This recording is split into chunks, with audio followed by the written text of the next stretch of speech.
2 years after the divorce, Sarah returns to the motel she swore she'd never see again, only to be greeted by the receptionist's chilling words, "I've been waiting for you." Why was she being waited for? And what secret has been quietly kept all this time? Before we start the story, don't forget to click subscribe and comment below which city you're watching from. 2 years after the divorce, the cheap motel felt like a magnet, pulling her back against her will. Sarah gripped the steering wheel, her knuckles white, as she stared at the flickering neon sign of the Starlight Inn. It was tacky, just as she remembered, with a faded constellation painted on its peeling facade. A shiver, not from the evening chill, ran down her spine. This place, once a clandestine haven for stolen moments of joy with Mark, had become the tomb of their marriage. She parked the car, the engine ticking softly in the oppressive silence. The air hung heavy with the scent of stale cigarettes and forgotten dreams. Taking a deep, shaky breath, Sarah pushed open the glass door, the jingle of a bell announcing her arrival. The lobby was dimly lit, a single fluorescent tube buzzing overhead, casting long, distorted shadows. The same worn-out floral carpet, the same dusty plastic plants. Nothing had changed, except her. Behind the counter sat a woman with kind, tired eyes and a perpetual half-smile. Her name was Agnes, Sarah remembered. She'd seen her countless times, always there, a silent witness to their hushed laughter and hurried goodbyes. Agnes looked up, and her eyes, initially blank, widened slightly in recognition. A slow, knowing smile spread across her face. "Evening?" Sarah managed, her voice a little hoarse. "I'd like a room, please. Just for one night." Agnes leaned forward, her voice dropping to a conspiratorial whisper. "I've been waiting for you, dear." Sarah froze, her heart hammering against her ribs. "Waiting for me?" she echoed, a knot forming in my stomach. What could that possibly mean? Had Agnes somehow known she would return to this place of all places? Agnes nodded, her gaze unwavering. "Yes. He said you'd come back eventually. He knew you would." She pushed a registration card across the counter. "Room 207, same as always." Room 207. The very room where Sarah had found Mark, or so she thought, with another woman. The memory hit her like a physical blow, fresh and raw, despite the 2 years that had passed. She remembered the shock, the betrayal, the way her world had crumbled around her. The shouting, the tears, the desperate, futile attempts to understand. Mark had offered no explanation, no apology. Just a cold, distant stare that had pierced her to the core. He had simply let her go. Let their 10 years together dissolve into nothingness. How did you know?" Sarah asked, her voice barely above a whisper. Agnes sighed, a heavy, world-weary sound. "It's a long story, dear, and it's not mine to tell. But he left something for you. Said to give it to you only when you came back."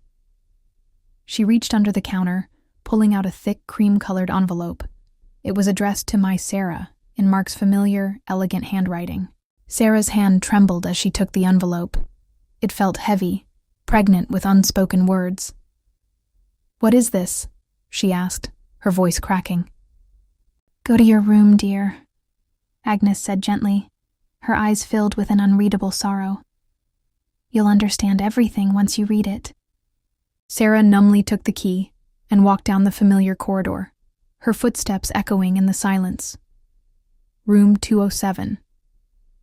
The door felt like a portal to a past she had desperately tried to bury. She pushed it open, the faint smell of disinfectant and old carpet greeting her. It was exactly as she remembered, down to the slightly crooked painting on the wall and the faint stain on the bedside lamp. She sat on the edge of the bed, the envelope clutched in her hand, her heart pounding a frantic rhythm. 2 years. 2 years of silence, of rebuilding her life, of trying to forget the man who had so cruelly betrayed her.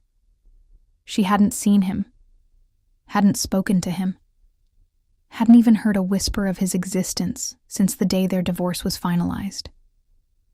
Now, this. With trembling fingers, she tore open the seal.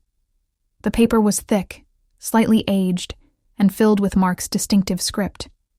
She began to read, and with each word, her carefully constructed world began to unravel once more.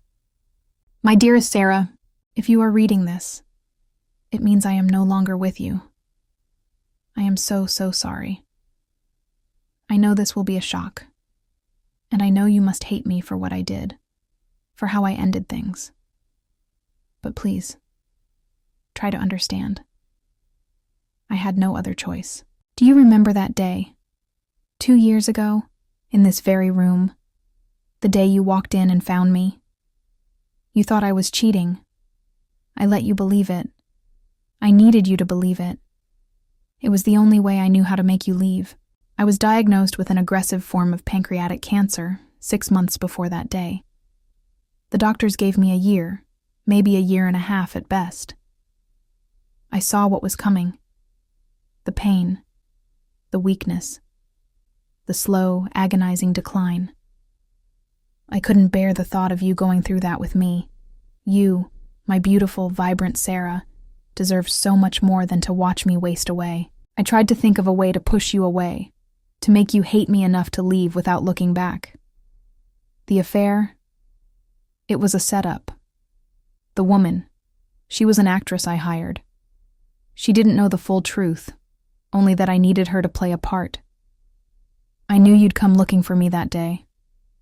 I knew you'd find us, and I knew it would break your heart. But I hoped it would also set you free. Every day since then has been a torment. Living without you, knowing the pain I caused, it was a heavy burden. But I held on to the hope that you were out there, living, thriving, finding happiness away from the shadow of my illness. I couldn't bear to see your sorrow, to be the cause of your suffering. I asked Agnes to hold on to this letter. She was the only one who knew the full story, the only one I could trust. She saw us, Sarah, all those years. She saw our happiness. She understood why I had to do what I did. I told her you'd come back to this motel someday. It was our place, after all. I knew the memories, however painful, would eventually draw you back. Please, my love, forgive me.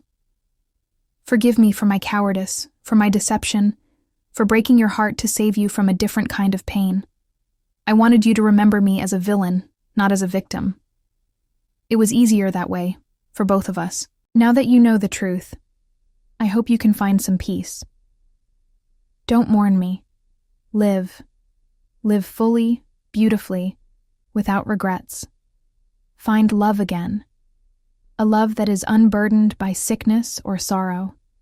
You deserve every happiness this world has to offer. I loved you, Sarah, more than words can say, more than life itself. Always, Mark. The letter slipped from her fingers, landing softly on the worn carpet. Sarah stared at it, her vision blurred by a fresh torrent of tears. Not tears of betrayal, but of agonizing, gut-wrenching sorrow and a profound, overwhelming love. He hadn't cheated. He had sacrificed himself, his reputation, their love, to spare her the pain of his death. The coldness, the distance, the lack of explanation. It all made sense now. It was an act, a desperate, heartbreaking performance to push her away. He had loved her so much that he had chosen to be the villain in her story, rather than the dying man she would have had to care for. She thought of the past 2 years, the anger, the bitterness, the slow, arduous process of healing from a wound she now understood was self-inflicted by love. She had hated him, and all along, he had been dying, alone, carrying the weight of his secret. A sob escaped her lips, raw and tearing. She curled into a ball on the bed, clutching the letter to her chest, the paper crinkling under her desperate grip. The cheap motel room, once a symbol of her shattered past, was now a sanctuary of devastating truth. Mark wasn't a monster, he was a martyr. And she, in her ignorance, had mourned a betrayal that never truly happened, while the man who loved her more than life itself faded away, alone. The tears flowed freely, washing away 2 years of resentment, replacing it with an unbearable ache of regret and a love that transcended death. He had known she would come back. He had known this motel held a gravitational pull she couldn't escape. And in his final act of love, he had given her the truth. A truth that was both a crushing blow and a profound gift. Sarah found a fragile peace amidst her sorrow. He had asked her to live and find happiness. A difficult path now, but one she would try for him. The Starlight Inn, once a place of pain, became where she understood his profound love, beginning a new, sorrowful chapter.